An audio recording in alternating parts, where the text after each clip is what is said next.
과연 새해 복 많이 받으세요. 물론 많이 하면 좋겠지만 언제 하면 좋을까? 이제 다음 주간이 이제 구정 설이 돌아오기 때문에 아마 모르겠습니다. 가정에서 또 가족끼리 모여서 좋은 시간을 보내시는 분도 있겠고 또 좀 멀리 가시는 분도 있을 것 같은데 저는 고향이 충청북도입니다. 그래서 오늘 아마 내려가게 될 것 같습니다. 아마 길이 어떻게 될지는 모르겠는데 나름대로 뭐 지방 국도로도 이렇게 갈 생각도 하고 있고 또 이렇게 하고 있는데 제가 길눈이 좀 어두워가지고 되게 여러분의 기도가 좀 필요할 것 같습니다. 그리고 좀 멀리 가시는 분들 또 운전하시는 분들 위해서 함께 기도해 주시길 바랍니다. 파수리 전도자님께 올해는 어떤 말씀을 주로 이렇게 전하고 싶으세요? 라고 제가 여쭤봤습니다. 그랬더니 올해는 좀 영적인 성장을 위해서 그것과 관련된 설교를 많이 하고 싶다라고 이제 말씀을 하셨습니다. 저도 되도록이면은 그 포커스를 거기에 맞춰서 주제를 좀 이렇게 정해봤는데 오늘은 우리 그리스도인들의 영적인 성장에 있어서 가장 중요한 부분 중요한 역할을 하는 부분이 바로 기도가 아닌가 싶습니다. 기도가 없이는 우리가 영적인 사람이다. 기도하지 않고 내가 하나님께 더 나아갈 수 있고 영적인 사람이 될 수 있다. 영적인 성장을 이룰 수 있다. 이것은 어불성설이죠. 도저히 있을 수 없는 일입니다.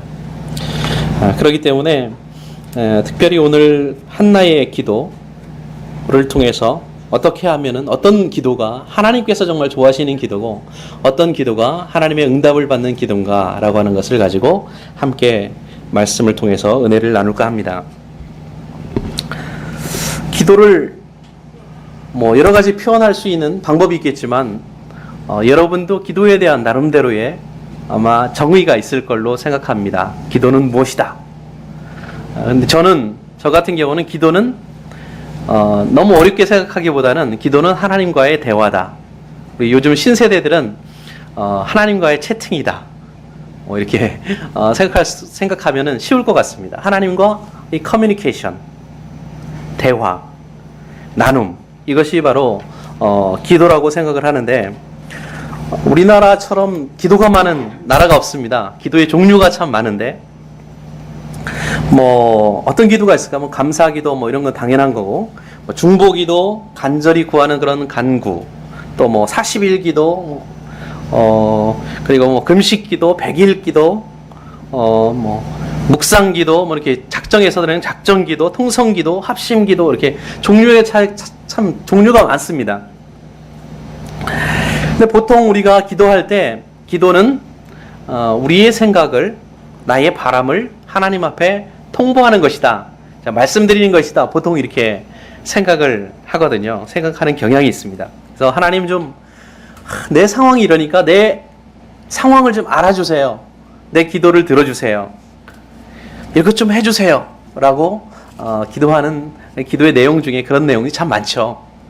그것은 우리가 연약하기 때문에 그런 것이고 또 우리의 삶이 정말 여러 가지 아까 집사님께서 말씀하신 것처럼 여러 가지 많은 삶의 질고들이 많고 또 어려움이 있기 때문입니다. 근데 기도할 때 하나님께서 절대로 내가 들어주지 않겠다라고 하는 기도가 있습니다.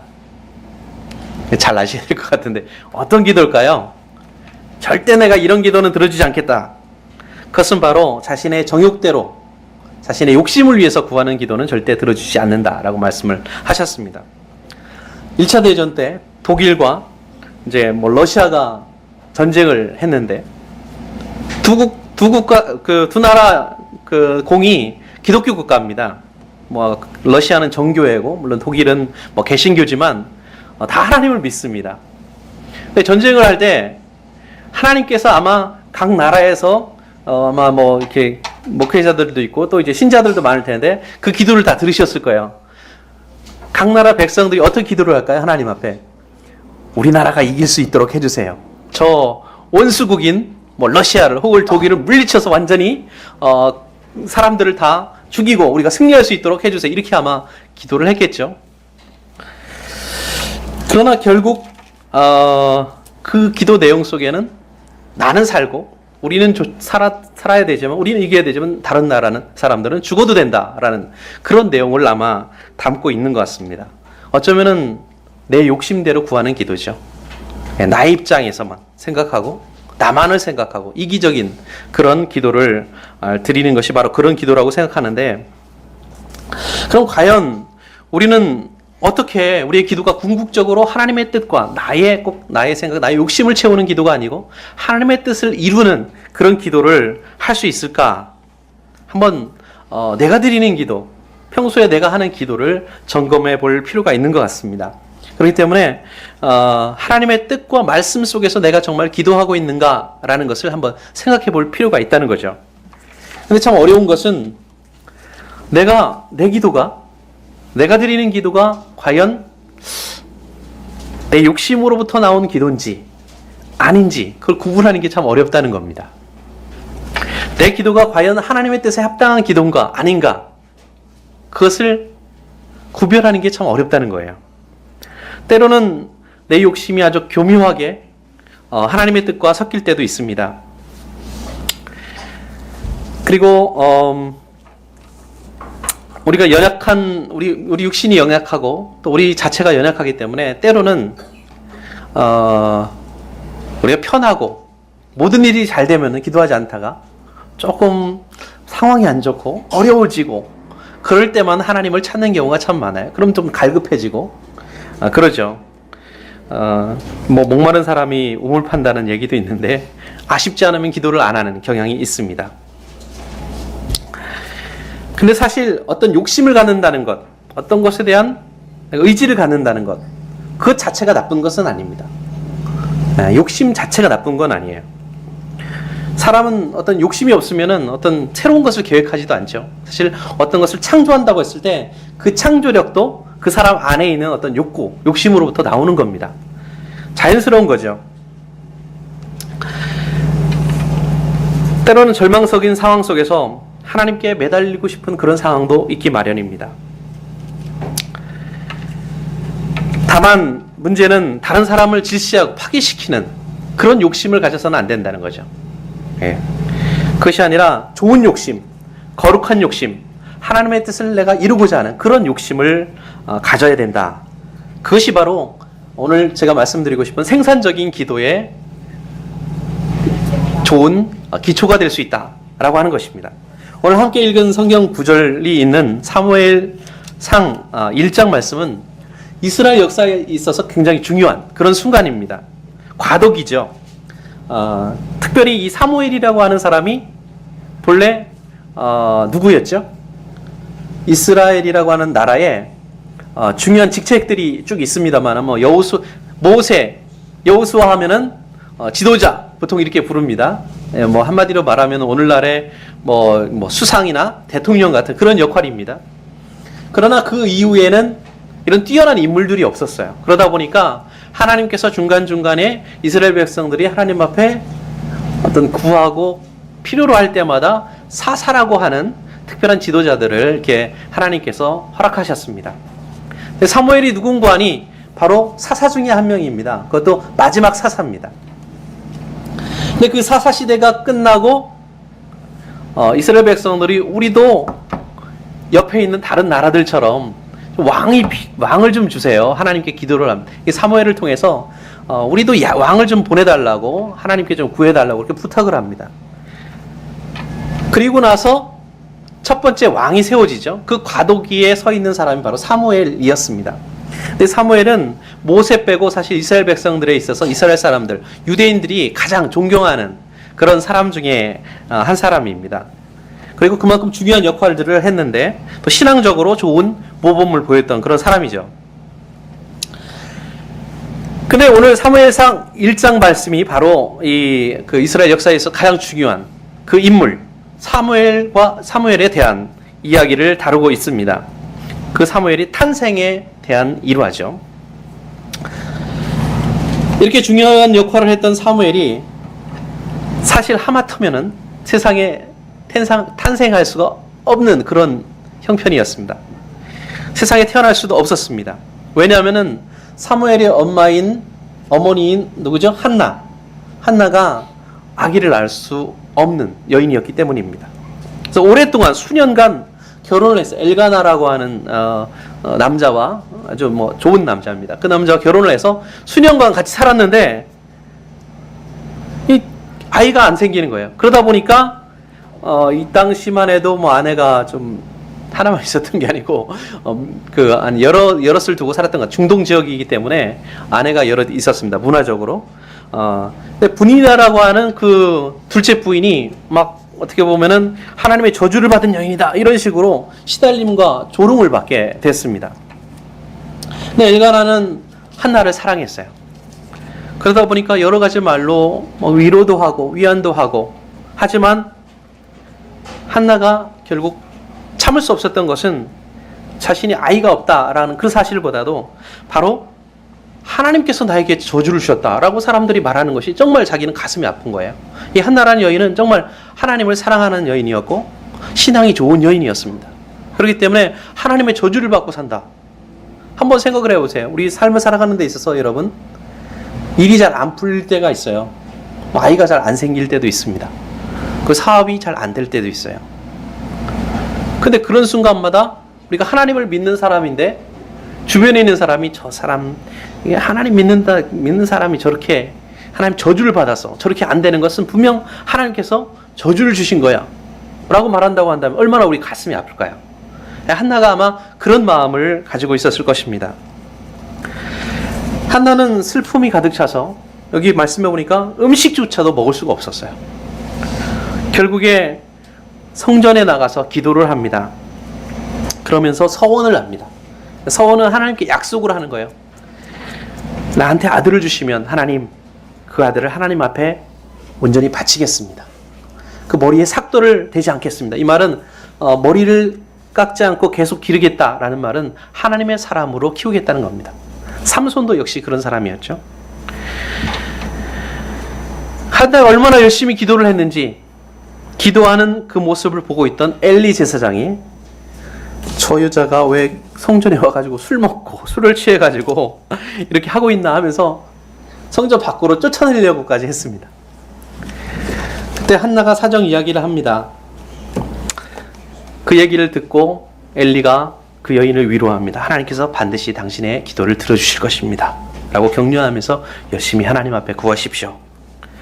그리고 얼마 후에 드디어 한나는 하나님의 응답을 받습니다. 그래서 아들을 낳게 되는데 그 이름을 사무엘이라고 줬는데 사무엘이라는 뜻이 무슨 뜻일까요?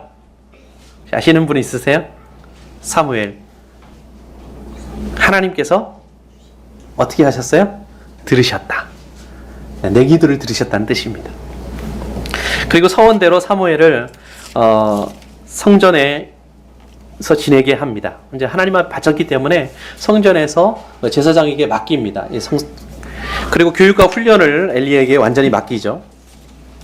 성경에서 아이를 갖지 못하던 그 여인이 하나님의 능력으로 아이를 갖는 그런 사건들은 많이 있습니다. 여러분, 아브라함의 아내 사레 또 역시 거의 90세가 되기까지 아이가 없었지만 이삭을 하나님께서 주셨죠.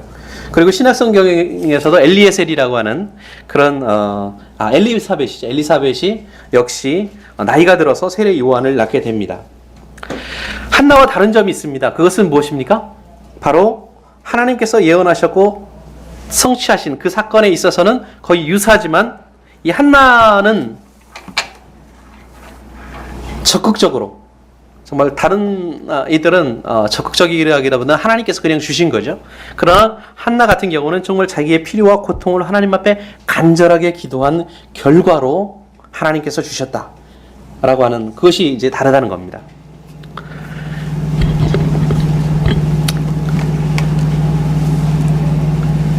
우리가 한나의 기도로부터 특별히 많은 것들을 이제 배울 수 있지만, 물론 한나의 기도 속에는 자식이 없는 여인이 자식을 가졌으면 하는 그런 욕심도 있습니다. 그것이 모든 사람들이 기도 속에서 발견할 수 있는 욕심입니다. 그러나 아주 평범하고 인간다운 이 바람과 소망, 다른 사람에게 이제 조롱받기 싫다라고 하는 그런 평범한 소망, 욕심이 있었지만은 그럼에도 불구하고 여기에서 한나의 기도 속에서 우리가 발견할 수 있는 다른 점이 있다면 그것은 바로 하나님 앞에 하나님을 위해서, 하나님의 영광을 위해서 내 기도를 사용하겠다라고 하는 그런 각오와 그런 태도입니다. 그래서 한나의 기도는 생산적인 기도다라고 제가 이제 이름을 붙여봤습니다.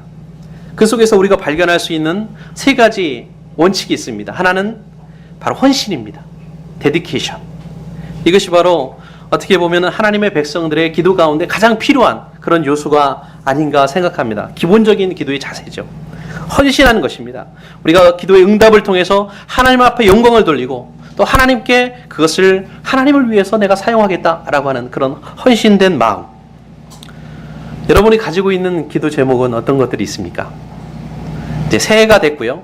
이제 또 구정이 됐기 때문에 이제 또 새해를 맞게 되는데, 여러분의 기도 제목, 그 기도 제목이 비록 내 욕심이 좀 들어갔을 수도 있어요. 나의 가족에 대한, 내 사업에 대한 그런 것이 될 수도 있습니다. 그래도 오케이, 문제가 없습니다. 그러나 거기에 한 가지 더 덧붙일 기도 제목이 있다면 그것은 바로 그 결과를 내가 하나님 앞에 돌려드리겠습니다 라고 하는 것입니다. 이런 것을 하나님 이루어 주세요. 그러나 그 결과를 하나님 앞에 돌려드리겠습니다. 두 번째로 간절히 기도를 드려야 된다라고 하는 거죠. 한나의 기도의 자세를 통해서 우리는 얼마나 간절하게 기도해야 되는가라고 하는 것을 발견할 수가 있습니다. 심지어 엘리 제사장이 술 취했다라고 오해를 할 정도로 한나는 전심으로 하나님 앞에 기도를 했다라는 것입니다. 이 간절히 기도한다는 건 뭘까요? 무릎 꿇고 통성으로 열심히 소리를 내면서, 소리를 지르면서 드리는 기도, 그것이 꼭 간절히 드리는 기도일까요? 한나는 일어서서 기도했습니다. 그리고 아무 소리 없이 입으로만 웅얼거렸습니다. 정말 간절히 기도할 때는 우리 가슴이 메어져서 말이 나오지 않습니다. 중요한 것은 안나가 가슴으로부터 진심으로 기도했다라고 하는 사실이고요. 1장 14절에 엘리가 그에게 이르되 내가 언제까지 취하여 있겠느냐, 포도주를 끊으라 할 정도로 그렇게 열심을 다해서 간절히 마음으로부터 우러나오는 기도를 했다라고 하는 것입니다. 그때 여인이 말합니다. 내가 독주를 마신 것이 아닙니다. 포도주를 마신 것이 아닙니다. 나의 심정을 통한 것입니다. 여호와 앞에서 나의 심정을 통한 것, 나의 마음과 감정을 다해서 하나님 앞에 드린 것입니다 라고 말합니다. 누가복음 22장 44절에 보니까 예수님께서 힘쓰고 애써 기도할 때 어떻게 되었다고요? 흘리는 땀이 핏방울같이 되었다라고 말씀합니다. 사도행전 12장 5절에는 베드로가 옥에 갇혔고 또 교회는 그를 위해서 어떻게 기도했다고요? 간절히 기도했다고 말씀하고 있습니다. 마지막으로 한나의 기도로부터 우리는 확신을 발견할 수 있습니다. 한나는 기도한 후에 17절에 보니까 엘리로부터 격려를 받습니다. 그리고 하나님이 꼭 응답해 주신다라고 말하자 바로 마음에 무엇을 받았어요?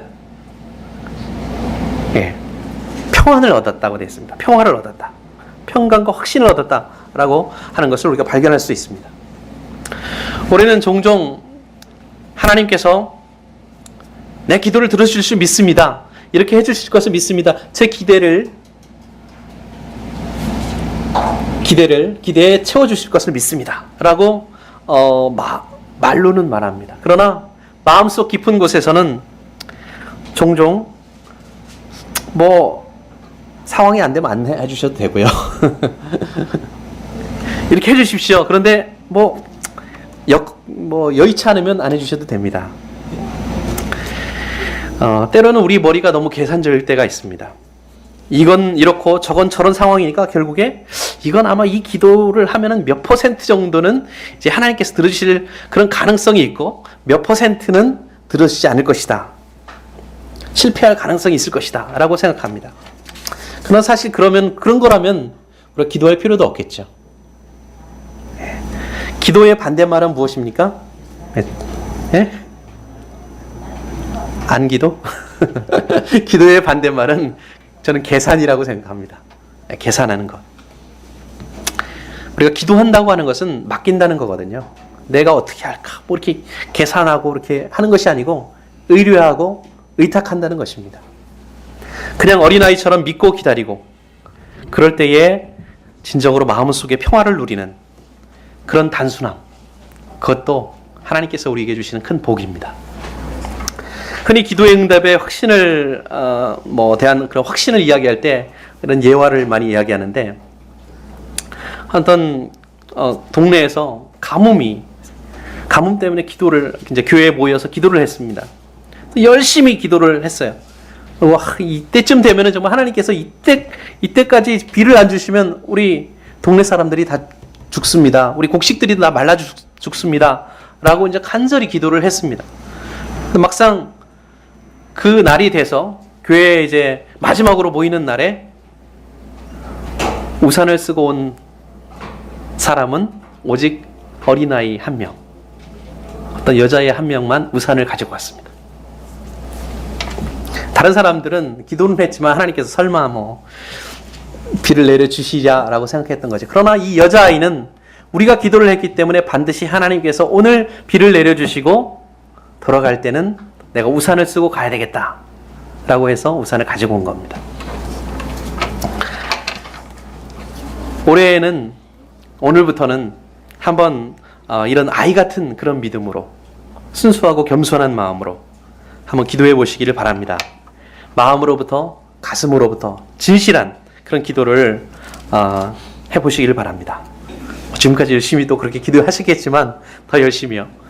욕심을 넘어서 헌신으로 우리의 기도가 다시 욕심에 그냥 그치는 것이 아니라 한 걸음 하나님 앞에 헌신하는 그런 기도로 업그레이드 될 수 있는 그런 우리의 기도가 되기를, 그런 생산적인 기도를 통해서 하나님의 놀라우신 능력과 복을 체험하시는 올 한 해가 되시기를 예수님의 이름으로 축원을 드립니다.